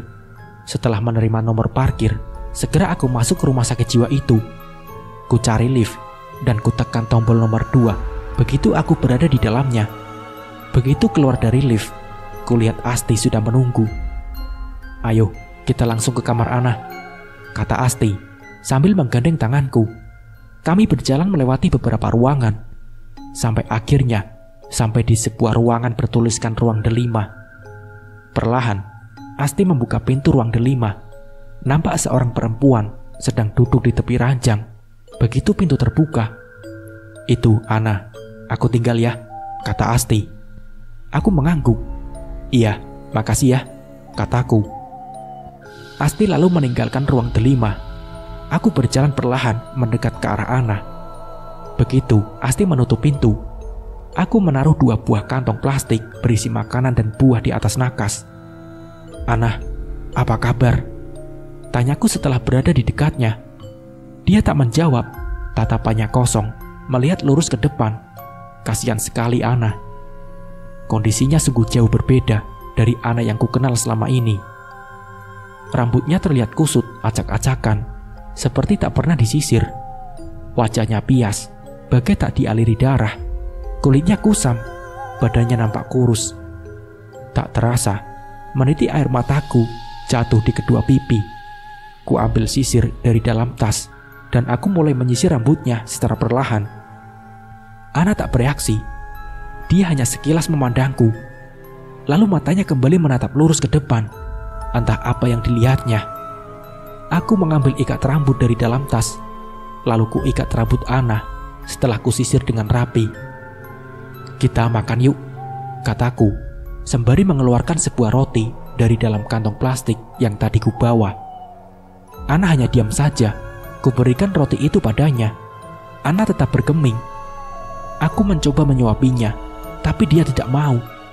Mulutnya terkatup rapat. "Nah, aku minta maaf ya, karena baru datang menjengukmu," kataku sambil memegang tangannya. Ana hanya terdiam. "Aku juga minta maaf, karena waktu itu gak mau tidur di rumahmu," ucapku. Ana masih tetap diam. "Aku takut sekali. Sejak kita pulang dari rumah Aba Adang, ada sesuatu yang terjadi di rumahmu yang membuatku merasa sangat ketakutan," ucapku. Tiba-tiba, Ana melepaskan tanganku. Dia menatap tajam ke arahku. Sorot matanya sungguh sangat mengerikan, membuatku merasa takut. "Ular! Ular! Ular!" Ana tiba-tiba berteriak histeris sambil menutupi wajahnya dengan kedua telapak tangannya. "Nah, tenang nah, tenang. Gak ada ular di sini. Kamu ada di tempat yang aman." Aku berusaha menenangkan Ana, seraya memeluknya dengan erat. Namun, Ana masih saja berteriak dengan menyebut kata ular. Aku sampai kewalahan menenangkannya. Setelah beberapa saat, Ana akhirnya berhenti berteriak. Dia menangis sesegukan di pelukanku. Aku merasa sangat iba melihatnya. Kenapa tiba-tiba Ana berteriak menyebut kata ular saat mendengar nama Aba Adang yang kuucapkan? Apakah dia masih bisa mengingat kejadian yang dialami? Jika memang demikian, aku akan berusaha agar Ana mau bercerita apa yang sebenarnya telah terjadi, yang membuat dia menjadi pasien rumah sakit jiwa ini. "Nah, apakah ada yang mau kamu ceritakan ke aku? Kamu masih ingat kan kalau kita ini sahabat?" tanyaku, masih dengan memeluk Ana. Ana berontak, berusaha melepaskan pelukanku, dan aku melepaskannya. Dia kembali duduk, diam sambil matanya memandang lurus ke matanya. Aku menghela nafas panjang. Kupegang tangan Ana dan kutatap matanya. "Kamu masih percaya padaku kan, Nak? Kamu masih ingat kalau aku sahabatmu kan?" tanyaku lagi. Ana hanya diam, tak bereaksi, sama seperti semula. "Ayo, ceritakan apa yang ingin kamu ceritakan, Nak," Aku berusaha agar Ana mau berbicara padaku, tapi nihil. Dia tetap bergeming. Terdengar suara ketukan pintu. Tak lama, masuk seorang suster setelah pintu dibuka. "Maaf mbak, waktu berkunjung telah habis," katanya, memberitahu sambil tersenyum ke arahku. "Oh iya sus," jawabku. Lalu aku beranjak dari duduk. Kupeluk Ana dengan erat. Aku membisikkan kata di telinganya. "Kamu harus sembuh, Nah. Kamu pasti bisa sembuh. Aku janji. Aku akan sering datang ke sini mengunjungimu," bisikku. Kulihat ada butiran air bening jatuh membasahi pipi Ana. Dia menangis. Berarti Ana masih bisa mendengarkan perkataanku. Aku tersenyum senang. Alhamdulillah. Semoga saja Ana bisa secepatnya sembuh dan keluar dari rumah sakit jiwa ini. Begitu aku berharap. Lalu, aku melepaskan pelukanku dan mengusap butiran air mata di kedua pipi Ana. "Aku pulang dulu ya, Nah. Jaga kandunganmu baik-baik agar senantiasa sehat," ucapku. Ana kembali terdiam. Aku lalu keluar dari ruangan delima. Kamar Ana bersama dengan suster yang tadi memberitahu bahwa jam besuk telah habis. "Mbak temannya Mbak Ana?" tanya suster itu. Kubaca papan nama yang terpasang di bajunya. Suster itu bernama Evi. Mungkin usianya sama denganku. "Iya, Ana teman sekantorku," jawabku. Suster Evi mangut-mangut. "Kasian sampai masuk rumah sakit jiwa mbak," kata suster Evi. Aku tersenyum. Kami sedang berjalan menuju lift. Kulihat beberapa pasien di ruangan yang kami lewati. "Perkembangan penyakitnya gimana ya sus?" tanyaku. "Selama dirawat di sini, sejak pertama kali datang, belum ada kemajuan yang berarti mbak," ucap suster. "Lalu kehamilannya bagaimana? Apa ada yang memeriksanya?" tanyaku. "Baru sekali diperiksa oleh dokter kandungan mbak," jawab suster. "Mbak, saya mau kembali ke ruangan saya ya," kata suster Evi. Setelah beberapa meter kami berjalan dari kamar Ana. "Oh iya sus, silahkan," jawabku. Suster Evi lalu menuju ke sebuah ruangan dan aku melanjutkan ke tempat di mana lift berada. Ku tekan tombol angka 1 begitu berada di dalam lift. Aku lalu menelpon Asti, memberitahu kalau sudah mau pulang.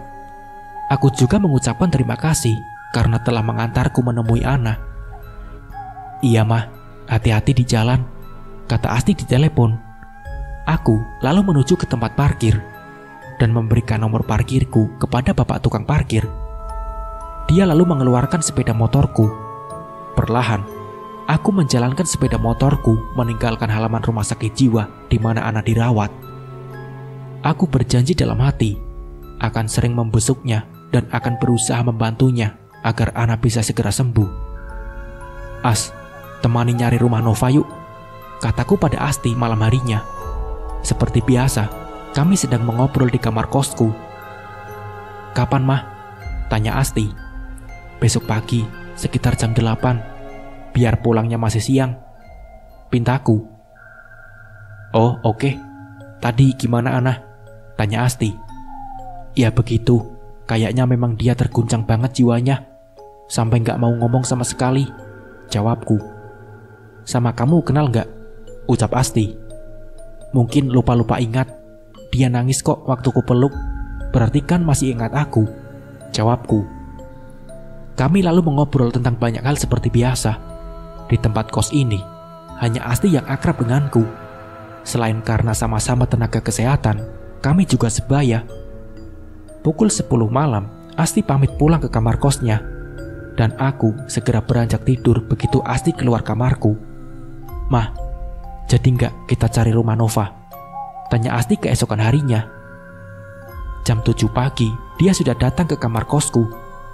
"Ya, jadi dong As," jawabku. "Kita naik motor masing-masing apa boncengan?" tanyaku. "Boncengan saja, pakai motorku," jawab Asti. "Oh oke kalau begitu, aku siap-siap dulu ya," kata Asti. Dia lalu kembali lagi ke kamar kosnya. Sebelum aku mengiyakan, aku juga segera sarapan. 2 helai roti tawar beralaskan mentega dan taburan gula pasir, serta secangkir air coklat hangat. Kurasa cukup untuk mengganjal perut sampai waktu makan siang tiba. Sekitar pukul 8 pagi, kami berangkat ke rumah Nova. Aku yang membonceng Asti. Jika tidak terjebak macet, perjalanan kami akan memerlukan waktu sekitar 1,5 jam dengan kecepatan sedang. Di dalam perjalanan, kami lebih banyak diam. Aku ingin segera sampai rumah Ana dan mencari rumah Nova di sekitar rumahnya. Di sepanjang jalan yang kami lewati, tak banyak kendaraan yang kami lihat. Hanya ada 1-2 buah motor yang berpapasan dengan kami. Jalanan lenggang, mungkin karena masih pagi dan juga hari libur. Memasuki gang yang menuju ke rumah Ana, tiba-tiba aku merinding entah kenapa. Aku lalu meminggirkan sepeda motor dan mematikan mesinnya. "Kenapa berhenti di sini, Mah? Apa kita sudah sampai? Yang mana rumahnya Ana?" tanya Asti. "Aku kok merinding ya? Kamu gitu juga nggak?" tanyaku. "Enggak tuh, memangnya kenapa?" tanya Asti. "Nggak tahu. Iya, aku merinding," jawabku. "Rumah Ana yang mana?" tanya Asti lagi. "Itu yang ada pohon mangga di depan," jawabku sambil jari telunjuk mengarah ke rumah Ana. Aku lalu menghidupkan mesin motor dan melaju ke arah rumah Ana. Sekitar 2 menit kami sampai di depan rumah Ana. Aku makin merinding, bulu kuduku meremang. Suasana di sekitarnya sangat sepi. Kami lalu turun dari motor dan berdiri di depan pagar rumah Ana. Aku melihat ke dalam pagar. Halaman rumah Ana sangat kotor dan berantakan. Mungkin selama Ana sakit tak ada yang membersihkan halaman dan mengurus tanaman yang tumbuh di sana. "Sepi banget di sini," kata Asti. Aku mengangguk. "Aku makin merinding lihat ini," kataku pada Asti sambil memperlihatkan bulu rambut di lenganku yang berdiri. "Iya, aku juga. Padahal tadi waktu kamu tanya, aku gak merinding kayak gini. Kok jadi takut ya? Mana sepi banget lagi," ucap Asti. "Kita tanya ke rumah itu yuk. Di mana rumah Nova?" ajakku pada Asti. Seraya mataku mengarah ke sebuah yang ada tak jauh dari rumah Ana. Jaraknya mungkin sekitar 100 meter. Hanya sebuah rumah yang kami lihat paling dekat. Ada beberapa rumah yang juga terlihat, tapi jaraknya jauh. Asti mengangguk. "Ayo, cepetan," katanya. Kami pun menuju ke rumah yang dimaksud, satu-satunya rumah yang berjarak paling dekat dengan rumah Ana. "Assalamualaikum." Kami mengucap salam hampir bersamaan sembari mengetuk pintu rumah itu. Tak ada yang menyahut. Kembali kami mengulang mengetuk pintu sambil mengucap salam. Namun tetap tak ada yang menyahut. "Gimana? Gak ada orangnya mungkin?" kata Asti. Setelah sebanyak 4 kali kami mengulang mengetuk pintu dan mengucapkan salam. "Iya, apa kita tunggu saja di sini sebentar lagi? Barangkali saja nanti ada yang keluar atau ada orang lewat di depan sini," kataku. Kami lalu duduk di bangku yang ada di halaman rumah itu sambil menunggu ada yang keluar atau lewat di depan rumah. 10 menit sudah berlalu, tak ada seorang pun yang keluar dari rumah itu. Juga tak ada orang yang lewat di depan kami. "Gimana, Mah? Gak ada orang di sini. Apa kita cari lagi rumah yang ada di sekitar sini?" kata Asti. "Oh iya, ayo," kataku sambil beranjak dari duduk dan berjalan menuju di mana motorku parkir. Lalu kami melanjutkan menuju rumah yang lain yang jaraknya lumayan jauh dari rumah Ana. Aku dan Asti lalu menuju sebuah rumah yang pintunya terbuka. Kami berpikir pasti rumah itu ada pemiliknya. "Assalamualaikum." Kami mengucap salam bersama. "Waalaikumsalam." Terdengar suara orang yang menjawab salam dari kami. Aku bernapas lega. Akhirnya ada juga orang yang bisa kutemui di sekitar rumah Ana. Tak lama, muncul seorang perempuan setengah baya dari dalam rumah itu, berbadan agak gemuk dan berambut pendek sebahu. "Ada apa, Mbak?" tanya ibu pemilik rumah. Maaf Bu, kami mau tanya, apa ibu kenal dengan Nova yang rumahnya di sekitar sini?" tanyaku. Nova yang mana? Ciri-cirinya seperti apa? Ibu pemilik rumah itu malah balik bertanya. Aku dan Asti saling berpandang. Asti lalu mengisyaratkan padaku agar memberitahu pada ibu pemilik rumah tentang ciri-ciri Nova.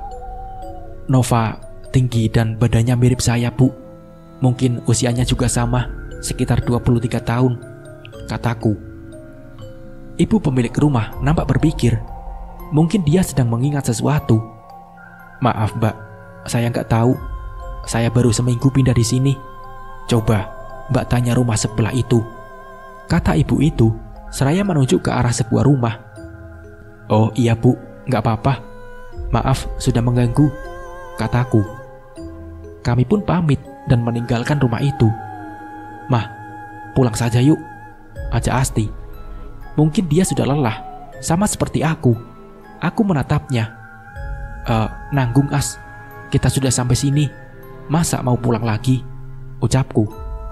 Terus, kita mau cari yang namanya Nova kemana lagi? Jarak rumah di sini jauh-jauh. Aku malah jadi merinding, kayak masuk ke hutan, kata Asti.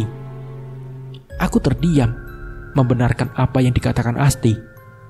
Jarak rumah Ana dengan rumah yang lain cukup jauh dan melewati tanah kosong yang ditumbuhi rumput tinggi. Sebelumnya, aku tak pernah berjalan melewati jalan ini. Aku hanya diam di dalam rumah jika main ke rumah Ana.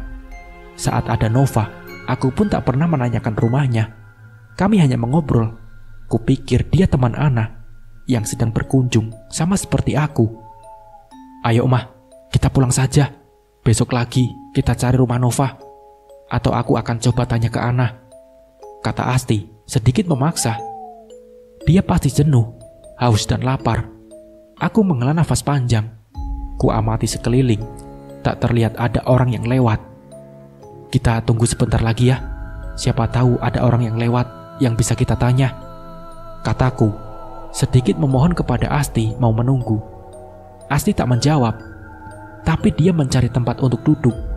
Apa yang dia lakukan cukup mengisyaratkan kalau dia mau menunggu. Aku pun mengikutinya, duduk di sebelah Asti. Kami lalu mengobrol untuk sekedar menghilangkan lelah, dan tak lama nampak dari kejauhan seorang perempuan berjalan ke arah kami. Mah, lihat, ada orang berjalan ke sini, kata Asti. Aku melihat ke arah yang ditunjuk Asti. Akhirnya ada juga orang yang lewat sini, kataku merasa lega. Kami memperhatikan perempuan itu. Setelah agak dekat, aku baru bisa melihat kalau perempuan itu ternyata Nova, orang yang sedang kami cari. As, itu Nova, kataku setengah berteriak saking merasa girang. Beneran? Tanya Asti. Aku mengangguk. Iya, jawabku. Nova? Panggilku. Setelah dia berjalan di depan kami, Nova menoleh ke arahku, nampak bingung. Kamu Nova kan? Tanyaku. Dia mengangguk, masih dengan wajah bingung. Aku Rahmah, teman Ana. Ingat? Tanyaku. Nova nampak mengerutkan dahi, menatapku lekat-lekat. Mungkin mencoba mengingat, karena memang kami tak begitu akrab. Hanya beberapa kali sempat bertemu di rumah Ana dan mengobrol bersama. Iya ya, aku ingat. Kamu Rahmat teman Ana kan yang sering nginep di rumah Ana itu? Tanya Nova. Aku mengangguk. Iya, benar, jawabku. Beberapa kali kita ketemu dan ngobrol bareng, kataku, mencoba menerangkan agar dia lebih mengingatku. Kok kamu ada di sini? Mau kemana? Tanya Nova. Aku lalu menceritakan tentang pertemuanku dengan Ana di rumah sakit. Aku juga mengatakan maksud kedatanganku untuk mencari Nova. Ingin bertanya tentang banyak hal mengenai Ana. Barangkali saja Nova mengetahui. Nova menarik nafas panjang setelah selesai mendengarkan ceritaku. Apa kamu tahu, Fah, apa yang terjadi dengan Ana sebelum dia masuk rumah sakit jiwa? Tanyaku. Kita ngobrolnya jangan di sini ya. Ke rumahku ayo. Nggak jauh kok dari sini, kata Nova. Tadi ini kamu mau kemana? Tanyaku. Mau ke rumah Ana. Tante Desi menitipkan rumah itu padaku agar membersihkan dan mengurus rumah itu selama Ana di rumah sakit, ucap Nova. Kalau begitu, kita ngobrolnya di rumah Ana aja. Daripada kamu pulang lagi dan gak jadi bersihin rumah Ana, kataku. Oh, begitu. Ya sudah, sekarang saja kita ke sana. Nanti sekalian sholat zuhur di sana, kata Nova sambil melihat jam tangannya. Maka, kami pun menuju rumah Ana. Aku meminta agar Asti mengendarai motor ke sana, sementara aku dan Nova berjalan kaki. Jadi, tiap hari kamu ke rumah Ana? Tanyaku. Ya enggak lah, sesempatnya aja. Kadang malah sampai sebulan aku baru sempat ke sana, jawabnya. Nova lalu membuka kunci pintu pagar rumah Ana. Kami lalu segera masuk. Nampak halaman rumah Ana yang tak terurus, kotor dan berantakan. Mungkin karena Nova tak sempat membersihkannya. Sebulan ini aku gak sempat kesini, masih sibuk banget di rumah, kata Nova sambil membuka pintu rumah Ana. Seperti tahu jalan pikiranku yang bertanya tentang hal itu. Ayo, mari masuk, ajak Nova setelah pintu terbuka. Dengan mengucapkan salam, kami bertiga masuk ke rumah Ana. Bau debu langsung tercium menyengat di hidung. Di sini pun terlihat kotor dan berdebu, meskipun tak sekotor di luar. Aku melihat sekeliling ruangan di dalam rumah Ana. Agak terlihat menyeramkan. Mungkin karena sudah lama tak ada yang menghuninya. Padahal sebelum kami, aku dan Ana pergi ke rumah Abah Adang di Banten, rumah ini terasa sejuk dan adem. Aku betah jika harus berlama-lama tinggal di sini. Oleh karena itu, aku sering menginap di rumah ini. Kami lalu menuju ruang tamu. Sebentar Nova mengambil lap dari dapur untuk membersihkan sofa yang berdebu sebelum kami duduk di atasnya. Lalu, aku, Asti, dan Nova mengobrol panjang lebar. Memangnya Tante Desi masih suka datang ke sini, Fa? Tanyaku. Iya, masih. Tapi memang jarang sih. Dan setiap kali Tante datang ke sini, dia selalu mewanti-wanti agar aku gak cerita soal Ana pada siapapun, kata Nova. Aku dan Asti saling berpandangan mendengar perkataan Nova barusan. Berarti kami tak akan mendengar cerita dari Nova tentang Ana, karena Tante Desi sudah mewanti-wanti agar Nova tutup mulut soal apa yang terjadi pada Ana. Begitu pikirku. Aku menghela nafas panjang, merasa kasihan pada Ana. Seharusnya dia tidak mengalami hal buruk seperti sekarang. Kalau saja ada salah satu dari keluarganya yang bisa diajak bicara dari hati ke hati. Maaf sebelumnya, Fah. Hubungan kamu sama Ana apa ya? Karena kan selama ini, meskipun kita sering ketemu dan mengobrol bareng di sini, tapi seingatku kita nggak pernah tanya-tanya soal pribadi. Ana juga nggak pernah cerita siapa kamu ke aku, tanyaku. Aku sama Ana itu sepupu. Kami sama-sama keponakan Tante Desi. Tante Desi itu anak bungsu kakek sama nenek. Orang tua Ana sama orang tuaku sama-sama sudah meninggal semua. Jadi tinggal Tante Desi itulah keluarga kami yang dituakan, kata Nova. Aku manggut-manggut mendengar penjelasan Nova. Jadi kapan lagi Tante Desi akan kesini, Fah? Aku ingin ketemu sama dia. Aku ingin coba ngomong ke dia soal Ana. Siapa tahu Tante Desi mendengar ucapanku, kataku. Gak tahu juga ya. Biasanya sih sebulan sekali dia datang. Ini sudah lebih sebulan belum ada kabar dari Tante Desi, kata Nova. Oh gitu. Apa aku boleh minta nomor HP kamu? Nanti kalau Tante Desi datang, aku tolong dikabari ya, kataku. Nova lalu memberitahukan nomor HP-nya padaku. Kami berbincang sampai menjelang zuhur. Setelah itu, aku dan Asti pamit pulang. Ketika melewati kamar Ana, aku tiba-tiba merinding. Bulu kuduku meremang. Entah kenapa, aura rumah Ana terkesan seperti rumah yang sudah tidak dihuni bertahun-tahun. Menyeramkan. Padahal, baru beberapa bulan Ana masuk rumah sakit jiwa dan rumahnya tak ditempati. Bergegas, aku menuju pintu. Bergegas, aku menuju pintu depan sambil bergidik. Tanpa menoleh lagi ke arah pintu kamar Ana, aku salut pada Nova. Bergegas, aku menuju pintu depan sambil bergidik. Tanpa menoleh lagi ke arah pintu kamar Ana, aku salut pada Nova yang berani membersihkan rumah Ana seorang diri. Kamu kenapa, Mah? Tadi aku lihat selama di rumah Ana, kayaknya gelisah gitu, terus bolak-balik memegang tengkuk, tanya Asti, saat kami sudah beberapa meter meninggalkan rumah Ana. Aku merinding, bulu kuduku berdiri, As. Terus waktu pulang lewat depan kamar Ana, kayak ada yang merhatiin aku. Entahlah, tapi rumah itu jadi serem banget menurutku, ucapnya. Aku pikir cuma aku saja yang merinding. Ternyata kamu juga ya, kata Asti sembari terkekeh. Iya, As, rumah Ana jadi serem gitu. Padahal sebelumnya sangat sejuk ya. Aku sampai betah tinggal di sana berlama-lama. Menurutmu, Tante Desi mau nggak ya bicara sama kamu, Nah? Aku nggak tahu juga. Tadi Nova bilang Tante Desi orangnya keras mirip Ana. Kalau memang kayak gitu sih, bakalan susah, jawabnya. Sepanjang perjalanan pulang, kami mengobrol tentang Ana. Kami benar-benar merasa kasihan padanya dan ingin membantu Ana agar bisa segera sembuh dan keluar dari rumah sakit jiwa, agar bisa kembali beraktivitas seperti sedia kala, dan kalau memungkinkan, malah agar bisa kembali bekerja seperti sebelumnya. As, kita cari makan dulu yuk. Perutku sudah lapar banget, kataku. Mau nyari makan apa? Jawabnya. Makan mie ayam bakso saja yuk, kayaknya seger. Kami lalu mencari warung bakso di sepanjang jalan yang kami lalui. Assalamualaikum, Mah. Tante Desi ada di rumah Ana sekarang. Kamu jadi mau ketemu dia nggak?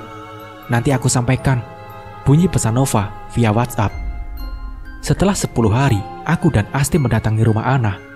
Aku sedang mengobrol dengan Asti di kamar kosku. As, Tante Desi sedang ada di rumah Ana. Nih, Nova WA, kataku pada Asti sambil memperlihatkan WhatsApp-nya. Asti lalu membacanya. Kamu jadi mau nemenin Tante Desi, Mah? Tanya Asti setelah selesai membaca pesan Nova. Kamu mau nemenin gak?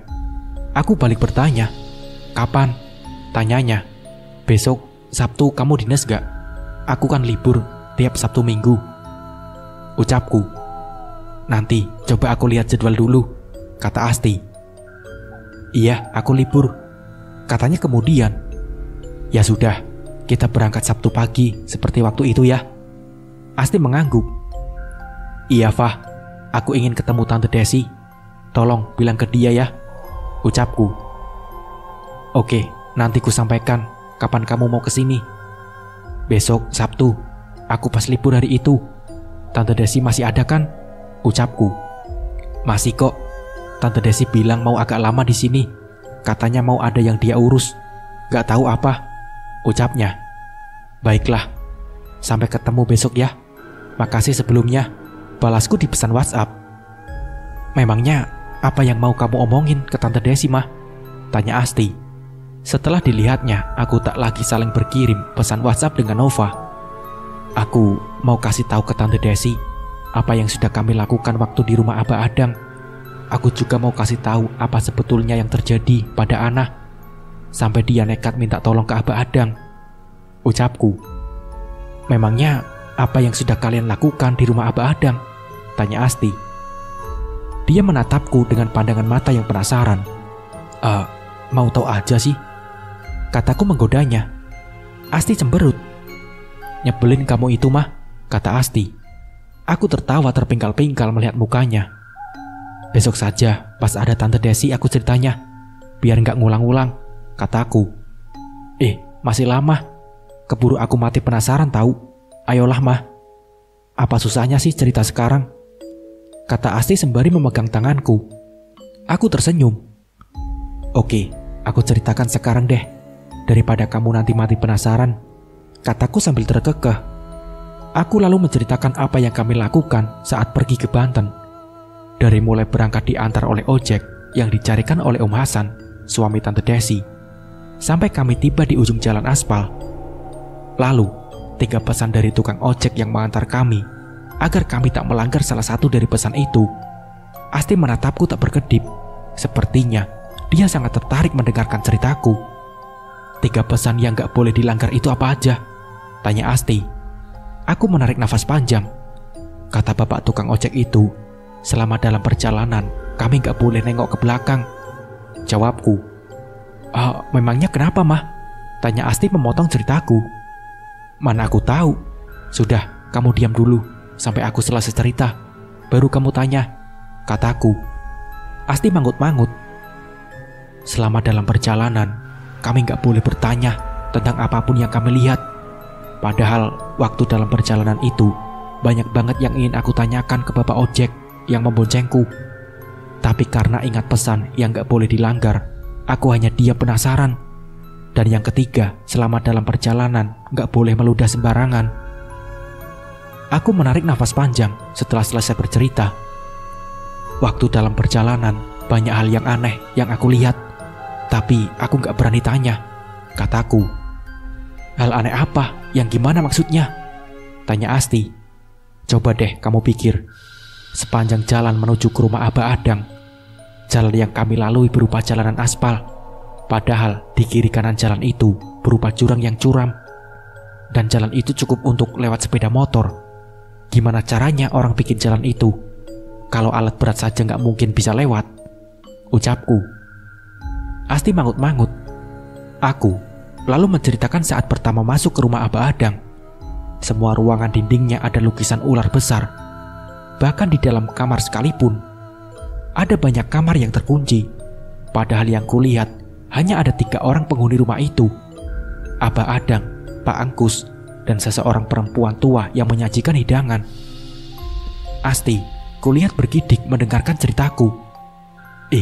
Demit kali ya. Serem amat sih, kata Asti. Gak tahu juga aku As. Heran saja, kok ya anak gak takut datang ke tempat seperti itu, ucapku. Terus apa yang kalian lakukan di rumah itu begitu sampai? Tanya Asti. Aku lalu bercerita dari awal datang sampai kami dibawa masuk ke ruang kerja Abah Adang. Ana diberi sesuatu yang disebut dengan apel jin. Dan sampai aku pingsan. Aku gak tahu apa yang terjadi waktu aku pingsan. Tahu-tahu pas aku bangun sudah di dalam kamar, kataku. Tiba-tiba Asti terkekeh. Tentu saja aku merasa heran, karena menurutku tak ada hal yang lucu yang harus ditertawakan. Kamu kenapa ketawa As? Tanyaku heran. Aku juga pasti bakalan pingsan kayak kamu kalau ada di sana, katanya masih sambil terkekeh. Kami tertawa bersama. Hingga pukul 11 malam, kami bercerita tentang Ana. Asti lalu kembali ke kamar kosnya dan aku beranjak tidur. Hari Minggu, pukul 8 pagi, aku dan Asti sudah berangkat menuju ke rumah Ana. Sebelumnya, aku sudah memberitahu Nova jika akan datang pagi ini. Sesampainya di rumah Ana, kami disambut oleh Tante Desi dan Nova. Hai, Rahmah, apa kabar? Sambut Tante Desi sembari memelukku. Begitu aku dan Asti masuk ke rumah Ana. Alhamdulillah sehat Tante, jawabku sambil membalas pelukannya dan mencium tangan kanannya. Ini Asti Tante, teman satu kosku. Dia kerja di rumah sakit jiwa tempat Ana dirawat, kataku memperkenalkan Asti. Tante Desi dan Asti lalu saling bersalaman dan menyebutkan nama masing-masing. Setelah itu, kami berempat duduk di ruang tamu. Lalu saling berbasa-basi menanyakan kabar. Nova bilang kamu ingin ketemu Tante. Apa ada yang akan kamu bicarakan dengan Tante, Mah? Tanya Tante Desi. Begitu kami sudah selesai berbasa-basi, aku menarik napas panjang. Iya Tante, aku ingin membicarakan soal Ana, jawabku hati-hati. Khawatir jika kata-kataku akan menyinggung perasaan Tante Desi. Apa yang ingin kamu bicarakan soal Ana, Mah? Tanyanya. Maaf Tante, aku bukannya mau lancang mencampuri urusan keluarga Tante. Aku cuma kasihan lihat Ana. Aku ingin Ana bisa segera sembuh dan keluar dari rumah sakit, ucapku. Iya, gak apa-apa Mah. Tante juga merasa sangat kasihan sama Ana. Dia itu kan keponakan Tante juga, jawabnya. Kalau boleh saya tahu, apa sebenarnya yang sudah terjadi dengan Ana sebelum dia masuk ke rumah sakit jiwa Tante? Tanyaku. Tante Desi menghela napas dalam-dalam. Wajahnya berubah sedih. Tante sih gak tahu pasti Mah. Kan Tante gak tinggal di sini. Tante hanya dapat cerita dari Nova tentang Ana, karena dia yang nemani Ana tinggal di rumah ini. sebelum akhirnya Ana masuk rumah sakit jiwa. Apa Nova boleh cerita kepada kami, Tante? Tanyaku. Tante Desi mengangguk. Iya, boleh. Meskipun pada awalnya Tante yang melarang dia agar tak bercerita pada siapapun tentang Ana. Meskipun pada awalnya Tante yang melarang dia agar tak bercerita pada siapapun tentang Ana. Karena terus terang saja, Tante merasa malu dengan apa yang sudah Ana lakukan, ucapnya. Fah, coba kamu ceritakan apa yang kamu ketahui tentang Ana selama kamu tinggal di sini. Biar kita semua mendengar apa yang sebetulnya terjadi, kata Tante Desi. Nova lalu bercerita apa yang telah terjadi dengan Ana. Selama dia menemani Ana di rumah ini, Nova bilang setiap hari pukul 12 tengah malam, Ana selalu membakar kemenyan dan dupa di kamarnya. Tak lama setelah itu, terdengar suara tangisan dari kamar Ana. Awalnya, Nova hanya bertanya-tanya saja dalam hati, apa sebetulnya yang sudah Ana lakukan di kamarnya? Lalu mengapa Ana menangis? Kenapa dia? Apa yang sudah terjadi dengan Ana 3 malam berturut-turut? Nova mendengar suara Ana menangis di kamarnya. Namun, saat dia menanyakan apa yang sebetulnya terjadi, mengapa Ana menangis, pada keesokan harinya, Ana hanya terdiam, tak pernah menjawab pertanyaan Nova. Tentu saja hal itu membuat Nova menjadi curiga dan merasa penasaran. Setiap pagi, saat keluar dari kamar, Ana terlihat kusut dan rambutnya berantakan. Wajahnya layu dan badannya terlihat lemah. Maka, pada hari ke-6, Nova menginap di rumah Ana. Dia sengaja mengambil kunci kamar Ana dan menyembunyikannya. Sehingga, Ana tak bisa mengunci kamarnya, dan Nova bisa masuk ke kamar Ana. Benar saja, saat terdengar suara Ana menangis pada tengah malam, perlahan Nova membuka pintu kamar Ana. Betapa terkejutnya dia saat melihat apa yang tengah terjadi dengan Ana. Nova melihat Ana sedang digauli oleh seekor ular yang sangat besar, berwarna hitam. Di kamar Ana, terlihat bekas dupa dan kemenyan yang baru saja dibakar. Baunya sangat menyengat di hidung. Namun, Nova tak bisa berbuat apa-apa. Dia sangat ketakutan. Buru-buru, ditutupnya kembali pintu kamar Ana, dan dia bergegas masuk ke kamarnya. Dengan napas yang tersengal-sengal karena saking terkejut dan takut dengan apa yang baru saja dilihatnya, Nova segera beranjak tidur, menutupi seluruh badannya dengan selimut. Seperti itu ceritanya. Itu kejadian seminggu sebelum Ana masuk rumah sakit jiwa, kata Nova mengakhiri ceritanya. Astagfirullahaladzim. Aku dan Asti mengucap istighfar bersamaan. Seperti hal yang tak masuk akal. Pasti sangat mengerikan. Jangankan wujud ular aslinya, hanya sekedar lukisan. Saat di rumah Abah pun aku sangat ketakutan. Terus setelah malam itu, kamu ngomong gak sama Ana kalau kamu lihat apa yang terjadi semalam? Tanyaku. Iya, aku cerita ke Ana soal itu. Ana kaget tentu saja. Tadinya dia berusaha mengelak. Dia bilang mungkin aku salah lihat. Tapi setelah aku cerita dengan sangat rinci apa yang terjadi di kamarnya, baru Ana mengakui semuanya. Jawabnya. Terus Ana bilang apa? Tanyaku lagi. Ana bercerita kalau dia sudah pergi ke Banten untuk minta tolong seorang dukun agar pacarnya mau nikahin dia karena dia sudah hamil. Sejak malam pulang dari Banten, Ana selalu digauli oleh ular besar. Jawabnya. Ya Allah, betapa mengerikannya jika bersekutu dengan iblis. Kita harus mau menuruti semua yang sudah menjadi persyaratan agar permintaan kita terkabul. Padahal yang bisa mengabulkan semua permohonan hanya Allah, bukan yang lainnya. Aku lalu menceritakan apa yang sudah kami lakukan saat berada di rumah Abah Adang. Aku juga menceritakan semua keadaan rumah Abah Adang. Tentang rumahnya yang mewah, tapi berada di tengah hutan. Tentang banyaknya kamar yang ada di rumah itu, padahal hanya 3 orang penghuninya. Juga tentang lukisan ular di setiap ruangan. Sangat menyeramkan. Aku juga menceritakan saat Ana pergi beberapa jam lamanya pada keesokan harinya. Dan ketika kutanyakan dia pergi kemana, Ana bilang dia dibawa Abah Adang ke sebuah gua untuk menemui seekor ular besar. Aku menceritakan apa yang kudengar dari mulut Ana saat kami sedang berada dalam kapal waktu dalam perjalanan pulang. Di dalam gua, Ana disuruh melempar sebutir telur ke mulut ular itu. Jika bisa pas masuk ke mulutnya, itu tandanya keinginan Ana akan terkabul dan Ana bisa melakukannya.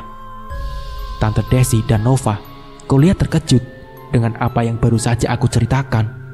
Wajar saja, pastilah mereka merasa aneh, sama seperti aku. Kenapa Ana gak cerita ke tante kalau dia hamil? Coba kalau dia mau cerita, pasti akan tante carikan jalan keluarnya, kata Tante Desi, seolah menyesali semua yang telah terjadi pada Ana. Aku sudah pernah bilang ke Ana agar cerita saja soal ini ke tante. Tapi kata Ana dia takut. Gak enak kalau harus melibatkan orang lain ke dalam masalahnya, kataku.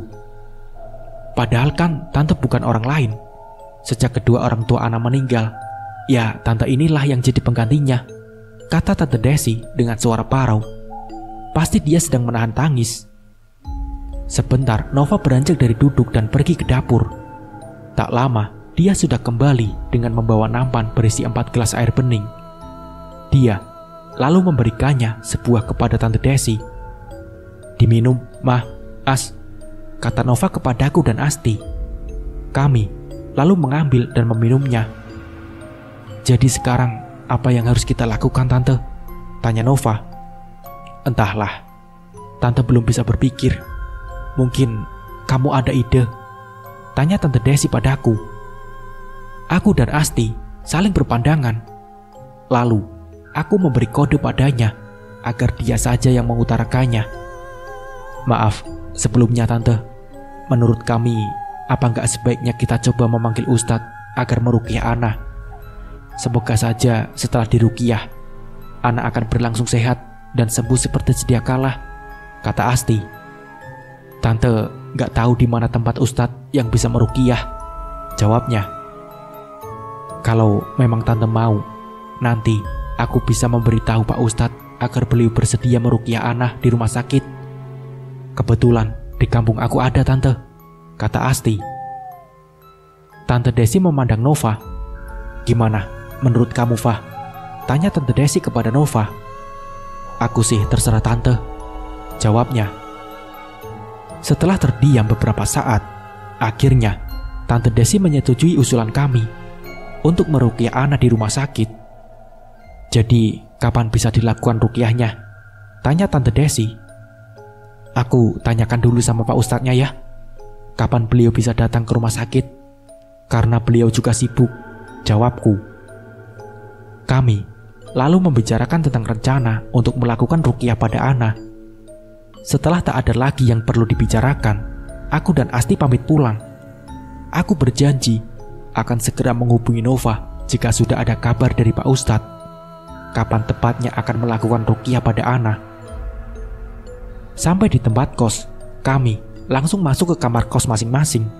Aku segera berganti pakaian dan mengambil air wudhu, lalu mengerjakan sholat.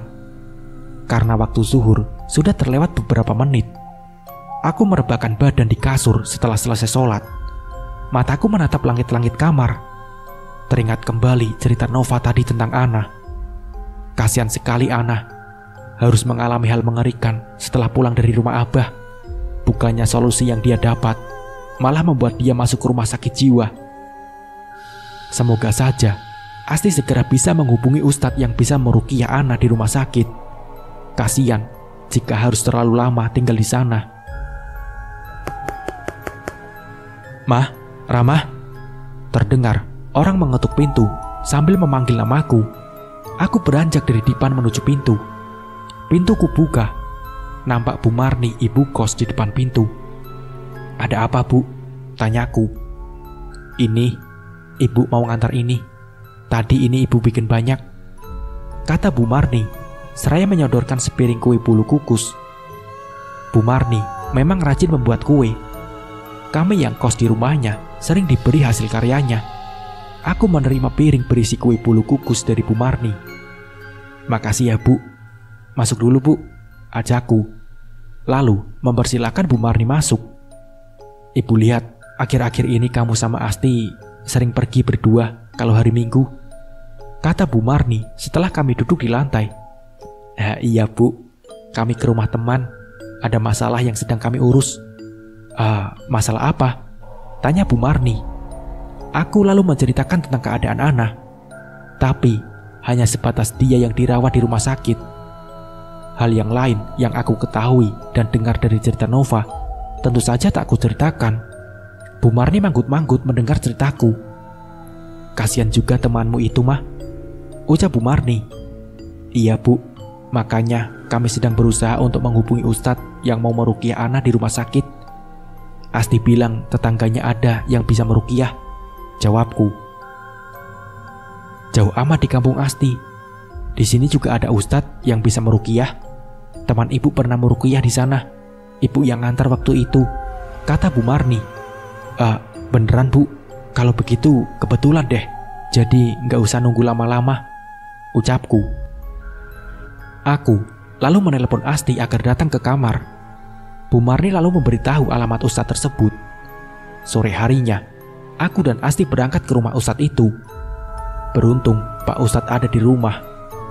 Kami lalu mengutarakan maksud kedatangan kami dan menceritakan tentang Ana.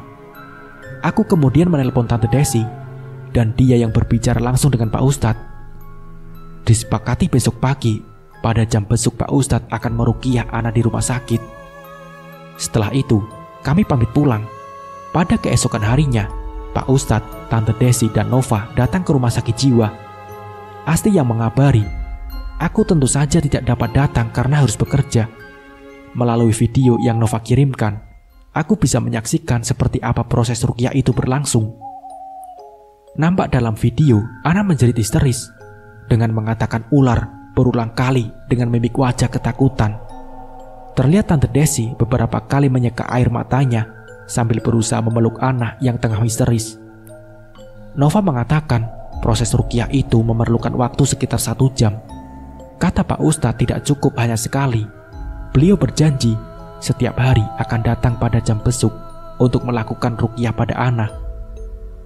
Setelah selama 10 hari Ana diruqyah, keadaannya berlangsung membaik. Kesehatannya berlangsung pulih. Aku hanya bisa melihat proses ruqyah itu setiap hari Sabtu dan Minggu. Saat libur kerja, Ana mulai mengenali siapa saja yang datang menjenguknya. Aku memang mengabarkan tentang keadaan Ana kepada teman-teman. Setelah Ana menjalani ruqyah, mereka mendoakan agar Ana bisa segera sembuh dan kembali bekerja seperti semula. Selama 2 minggu, Pak Ustadz datang ke rumah sakit jiwa setiap hari untuk melakukan ruqyah pada Ana. Dan tepat 2 minggu itu, Ana dinyatakan sembuh oleh pihak rumah sakit jiwa. Dia diperbolehkan pulang. Tante Desi juga meminta tolong kepada Pak Ustadz agar beliau bersedia ikut ke rumah Ana untuk melihat keadaan rumah itu. Karena selama Ana masuk rumah sakit jiwa, rumah itu kosong. Pak Ustadz lalu meminta Ana untuk membuang semua benda yang telah dia tanam di rumahnya, pemberian dari Abah Adang. Aku ikut membantu membersihkan kamar Ana yang tak ditempati selama Ana di rumah sakit jiwa, membuang semua kemenyan dan dupa yang disimpan oleh Ana. Pak Ustadz berpesan agar jangan sekali lagi mendatangi dukun untuk minta pertolongan. Mintalah pertolongan hanya kepada Allah, karena hanya Allah yang bisa membantu kita keluar dari segala macam kesulitan. Pak Ustadz juga meminta Ana agar melakukan taubatan nasuha, karena telah melakukan syirik yang mana hal itu adalah merupakan sebuah dosa besar yang tak terampuni jika tidak segera bertobat. Mbak Ana, jangan sampai mengulangi lagi hal itu ya. Jadikan semua yang sudah terjadi menjadi pelajaran hidup. Beruntung Allah masih memberikan kesembuhan pada Mbak Ana. Nasihat Pak Ustadz sebelum beliau pamit pulang. Ana menangis sesegukan sembari mengucap istighfar berkali-kali. Tante Desi memeluknya dengan erat. Insya Allah saya nggak akan melakukannya lagi Pak Ustadz. Terima kasih banyak sudah membantu saya, sehingga saya bisa kembali sembuh dan keluar dari rumah sakit, kata Ana di sela-sela isak tangisnya. 2 jam lamanya Pak Ustadz berada di rumah Ana. Setelah itu, beliau pamit pulang. Aku dan Asti menyusul kemudian. 1 bulan kemudian, Ana sudah kembali bekerja. Kami menyambutnya dengan sukacita. Ana hadir di tengah-tengah kami. Di antara kami, tak ada yang membicarakan tentang kehamilannya. Biarlah itu menjadi masalah pribadi Ana yang tak perlu kami ikut campur mengurusinya. Tante Desi meminta Nova untuk tinggal bersama Ana agar saat Ana akan melahirkan ada orang yang bisa menolongnya. Nah, seperti itulah kisahnya. Terima kasih yang sudah menonton dari awal sampai akhir. Semoga di kisah ini kita bisa mengambil hikmah dan pembelajarannya. Mungkin cukup sekian dari saya. Wassalamualaikum warahmatullahi wabarakatuh.